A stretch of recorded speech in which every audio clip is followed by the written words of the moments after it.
And Elisha the prophet called one of the sons of the prophet and said to him, "Get yourself ready. Take this flask of oil in your hand and go to Ramoth Gilead.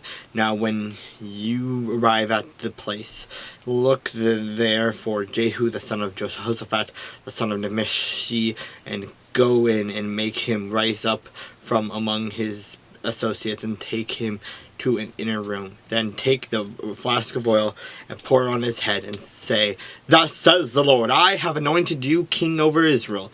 Then open the door and flee, and do not delay."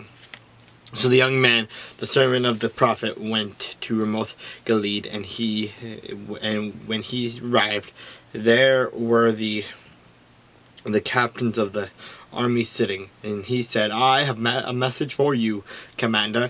Jehu said, "For which one of us?" And he said, "For you, commander."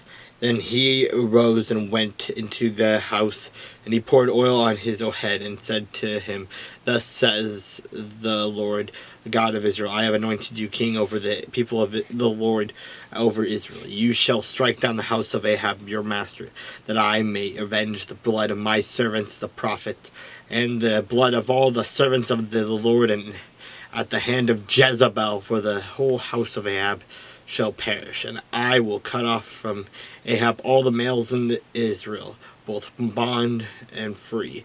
So I will make the house of Ahab like the house of Jeroboam, and the son of Nebat, and like the house of Nebashah, the son of Ahijah.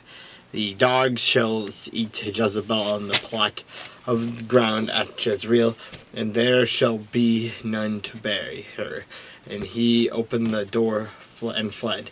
Then Jehu came out of the servants of his master, and one said to him, "Is all well? Why did the madman this come to you?"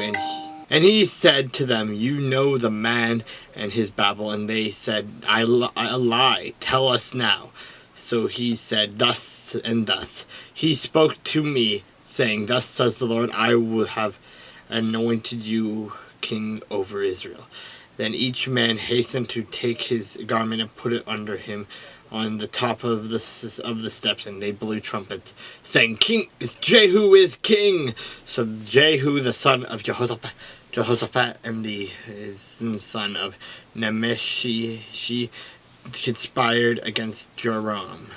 Now Joram had been defending Ramoth Gilead, he and all Israel, against Hazael, king of Syria. But King Joram had returned to Jezreel to recover from the wounds which the Syrians had inflicted on him when he fought with Hazael, king of Syria. And Jehu said, "If you are so minded, let no one leave or escape from the city to go and tell it to Jezreel." So Jehu rode in a chariot and went to Jezreel, for Joram was laid up there, and Ahaziah, king of Judah, had come down to see Joram. Now a watchman stood on the tower in Jezreel, and he saw the company of Jehu as he came, and said, "I see that company of men." And Joram said, "Go get a horseman and send him to meet them, and let him say, 'Is it peace?'" So the horseman went to meet him and said, "Thus says the Lord, is it peace?" And Jehu said, "What have you to do with peace? Turn around and fall." So the watchman reported, saying, "The messenger went to them, but is not coming back." Then he sent out a second horseman, who came to them and said, "Thus says the Lord, the king, is it peace?" And Jehu answered, "What have you to do with peace? Turn around and follow me." So the watchman reported, saying, "He went up to them and is not coming back." And the driving is like the driving of Jehu the son of Nimshi, for he drives ferociously.